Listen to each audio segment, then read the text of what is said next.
yung sponsor mo.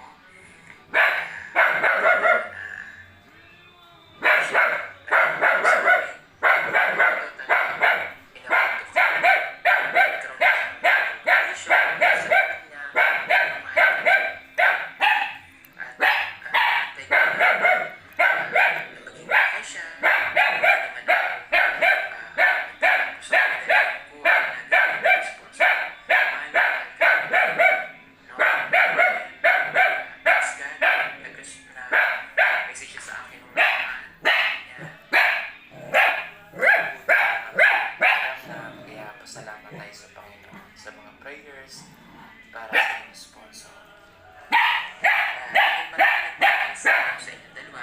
Ikaw naman ni Nita, dahil ang sabi naman ni Tita Telma sa akin, 2 years lang yung sponsorship niya sa'yo dito.